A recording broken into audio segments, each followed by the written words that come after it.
Think about it. What would happen if people started to fear your appearance just because you looked more mature than the others? Everyone would see you as nothing but a monster, deserving of nothing but hatred.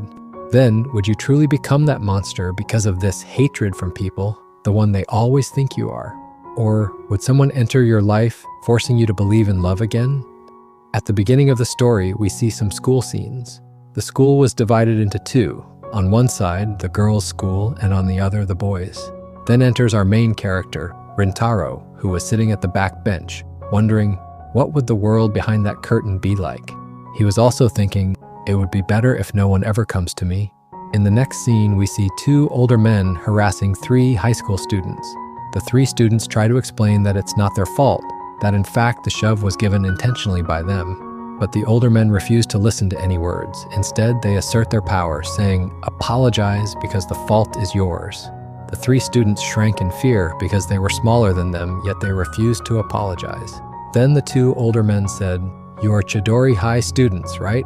One boy in your school has golden hair. He borrowed money from one of our juniors and has not paid it back till today.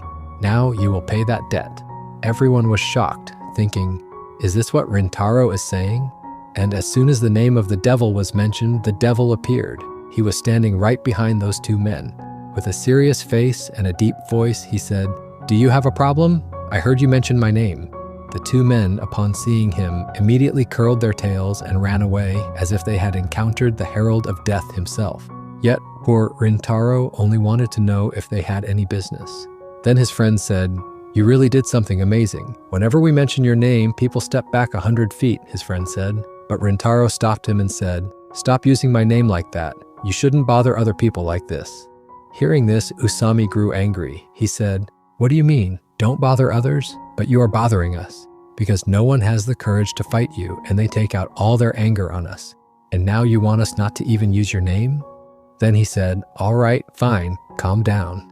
And Rintaro told him about what had happened the previous night. He said, I don't know exactly, but probably last night there was a boy who cheated on his girlfriend. I'm not sure if he really cheated or if the girl misunderstood. Anyway, I felt really bad when he slapped her and left. I don't know if he was right or wrong. I just wanted to help him.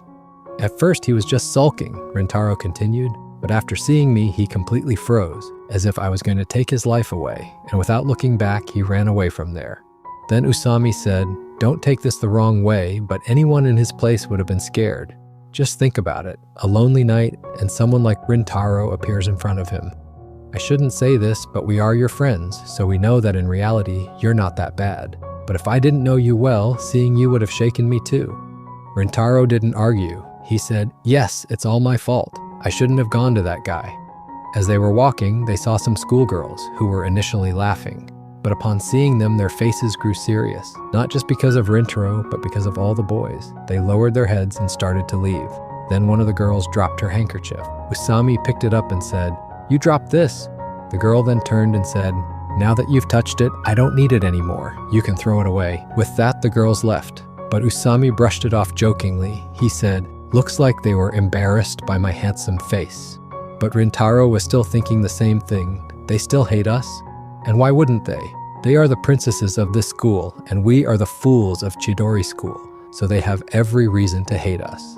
This was Rintaro's greatest weakness. He always thought every mistake was his, and he carried all the blame on his shoulders. He also knew that even if he weren't in the school, the girls wouldn't talk to him. Next, the history of our two schools is shown.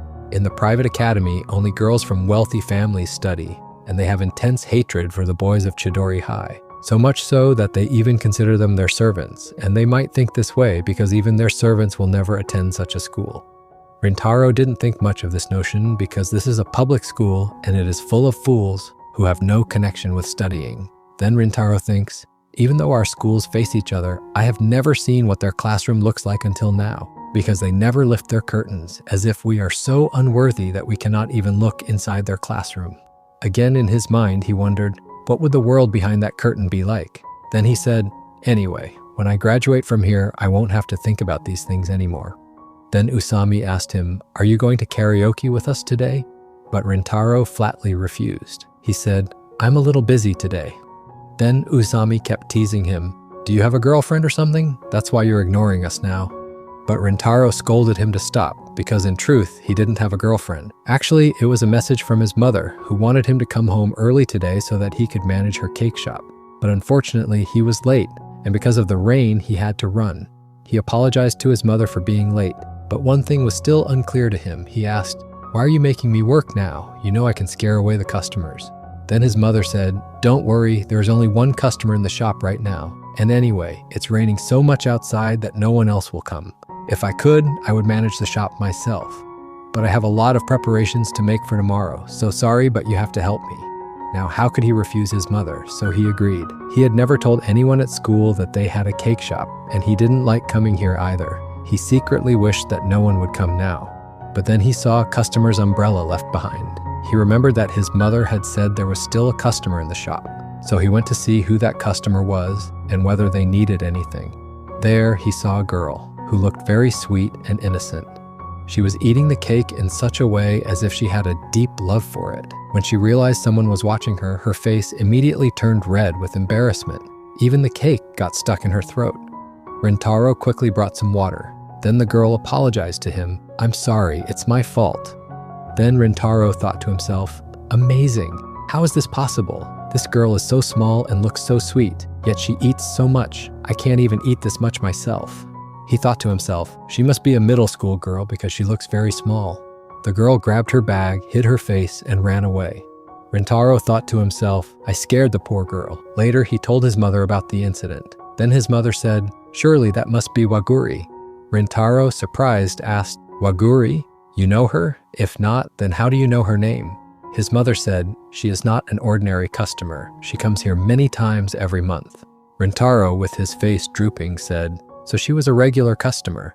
His mother asked, "What's wrong? Why are you suddenly asking about her? Are you trying to charm my customers?" Rintaro protested, "No, nothing like that. She ran away after seeing me, so I feel bad that one of your customers is gone, especially a regular one." As usual, he began blaming himself. "I shouldn't have come to this shop. I ruined everything." But his mother did not pay attention to that. She loved her son very much and said, "Stop taking all the blame on your shoulders. I know Waguri. She's not the type of girl who judges people by their looks. And besides, even if she stops coming, I'll make her eat such delicious cakes that she'll be forced to come back." That girl's image could not leave Rintaro's mind. He thought, "She was so scared, and my mother got upset because of me. I must apologize to her at any cost. But how do I do that? Yes, I could go to every middle school and ask about her, but if I go there, they will think I'm some delinquent who comes to harass young girls. And my face is such that they will definitely think I'm a troublemaker boy. Then how could I apologize to her?" Then Usami came to him again and said, "You seem distracted. Come on, let's sit and have lunch." But Rintaro, as usual, ignored him. Usami thought, "He is our friend, sure, but there's always a wall between us. He doesn't share anything openly with us." After that, Rintaro went home and quietly started reading his manga. Just then, his mother rushed into his room and said, "This is urgent! Waguri has come to see you." He could hardly believe it. Waguri had come to see him. He rushed downstairs and saw that Waguri was very nervous. Waguri started speaking. "Before I say anything, I want to give you a treat." She gave him a piece of cake right there in Rintaro's own shop. Rintaro thought in surprise, "Why is she giving me a treat? She doesn't think I'm some delinquent, right? And if she didn't give it, I wouldn't bother her." But before he could think any further, Waguri apologized to him. "I want to give you this cake. It's my way of saying sorry." Rintaro said, "No, I can't take it." But he saw that even as he spoke, he was drooling. In other words, she had gifted the cake to him, but he also wanted to eat it. He said to Waguri, "You should eat this cake." Although Waguri at first said it was for Rintaro, he insisted, "I have a cake shop. I can eat it any time, so you eat it."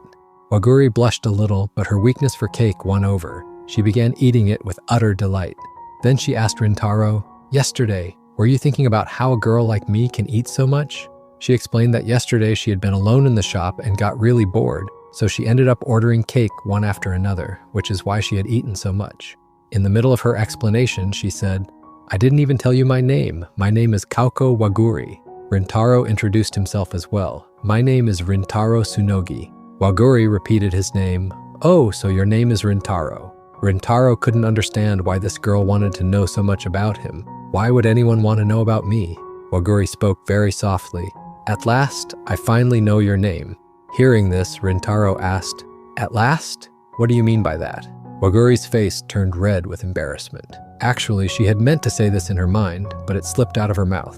Then she hurriedly explained, "It's nothing. I just meant that I've seen you here many times. You work here often, right?" Then she said, "At last, I finally know your name."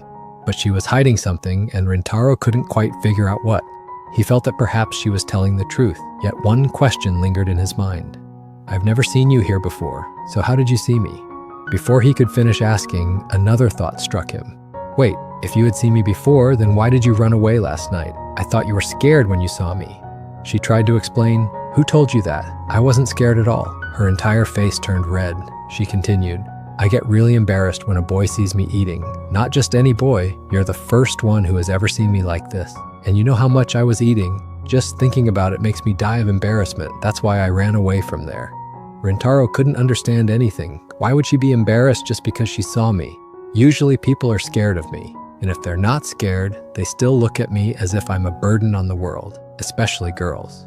Until now, no girl in my life has ever looked at me directly, but this girl, there's something strange about her. He felt extremely uneasy because he had practically no experience talking to girls, not to mention he had barely talked to anyone at all. He said, "It's really late. You should go home now. Should I walk you to the station?" She refused politely. "I'll go home by myself, and can I take some cake with me?" Her love for cake was evident. Then she started to leave, and Rintaro said, "The train station is nearby, so be careful." She was walking away, but she turned back, looked at him, and smiled. "Don't think I ran away because I was scared when I saw you. That wasn't the reason at all." Seeing her innocent and pure smile, Rintaro realized that she wasn't lying. Then she left. But the two boys were watching Waguri. Rintaro went back to his dark room and sat down. He couldn't understand what was happening. Why isn't this girl afraid of me? Then a series of flashbacks ran through his mind. Ever since he was very small, people had always been scared of him. Until today, no one had ever spoken to him directly. Yet this girl, there was something different about her. Before he could get lost in his own thoughts, his mother ran into the room. "You gave this cake to Waguri, right? I saw it lying on the path outside. I have a feeling something isn't right." And indeed, the two boys had caught her, and there was no one else around. Waguri pleaded, "Please, let me go." But they refused to listen. Meanwhile, Rintaro was running, hoping he wasn't too late. He looked around to see where she was. Then he heard Waguri's scream and realized the two boys were bothering her.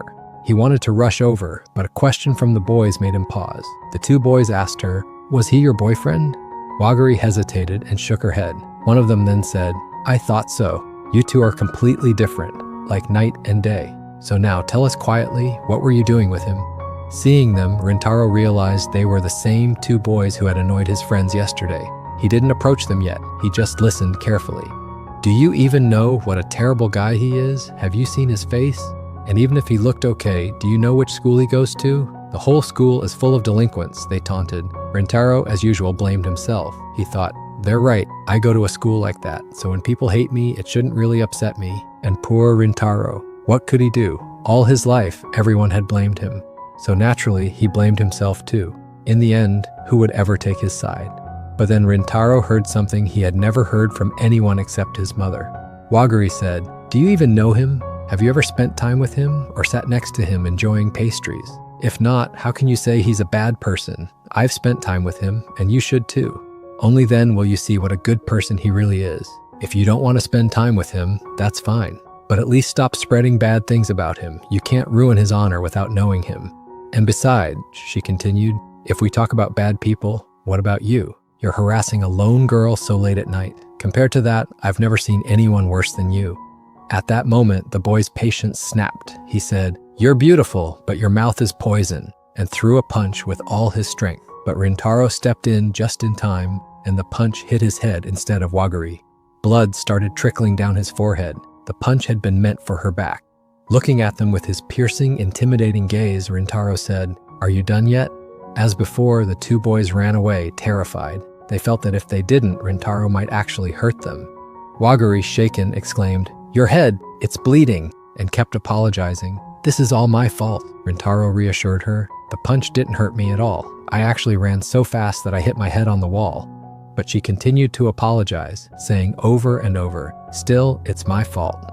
Rintaro chuckled lightly and said, "If I'd known you were going to blame yourself this much, I would have stopped the punch instead of letting you hit the wall." Waguri couldn't understand why Rintaro had acted the way he did. She asked, "If you could have stopped his punch, why didn't you?" Rintaro replied calmly, "It was my punishment. Those boys were bothering you only because you spoke to me." At that moment, both of them became caught up in a silent game of blame. Waguri believed it was all her fault, and Rintaro, as always, carried everyone else's faults on his shoulders. But as she gently cleaned the blood from his forehead, Waguri said softly, "I don't understand why people are afraid of you. From my perspective, you're a kind soul. Whoever gets the chance to call you a friend is truly lucky." Those words were unlike anything Rintaro had ever heard. And it wasn't some empty flattery. He could sense truth in her voice. He had never believed that someone with such a pure heart could exist in this world. To his eyes, she wasn't just a person, she seemed like an angel disguised in human form. Afterwards, Rintaro personally escorted her to the station and said, "Take care of yourself." As he began to leave, Waguri called out, "I'll come to your shop again. Then can we talk some more? And next time, I'll even let you have some cake." For Rintaro, it felt like a dream so beautiful that he never wanted to wake up from it. When he returned home, Waguri was on the phone with someone saying, "I'm fine and I'll be home soon." Who she was speaking to remained a mystery, but her mind kept replaying the same scene over and over. Rintaro, strong and determined, protecting her. Her thoughts were completely absorbed in that moment. The next day, she arrived at school early, still carrying the memory of what had happened. Poor Rintaro couldn't just sit at home. Ever since the events of last night, sleep had eluded him. He knew that tonight would bring yet another sleepless night because every time he closed his eyes, Waguri's innocent smile appeared vividly in his mind. He tried to convince himself, "I can't do this." He wanted to erase her from his thoughts, reminding himself that he was a high school student and she was only a middle schooler. It wasn't proper for someone his age to think about such a young girl, especially when his own reputation was already far from spotless. Yet again, he gazed toward that school, and the same question that always haunted him came to mind. What is the world behind that curtain like? For the first time, the curtain began to move. As it shifted aside, Rintaro saw Waguri. His heart froze, and in shock, he hastily closed the curtain of his own school window. He thought, "What is she doing here? I thought she was just a middle schooler, much younger than me. Could it be she was also a high school student? And at Kikyo High, no less, a school that had been at odds with his own for years." And with that revelation, this episode comes to a close. Will this newfound truth create a distance between them? What will become of Rintaro? Will he still want to be friends with a girl from a school that had been his rival for so long? All these questions will be answered in the next episode, coming in a few days.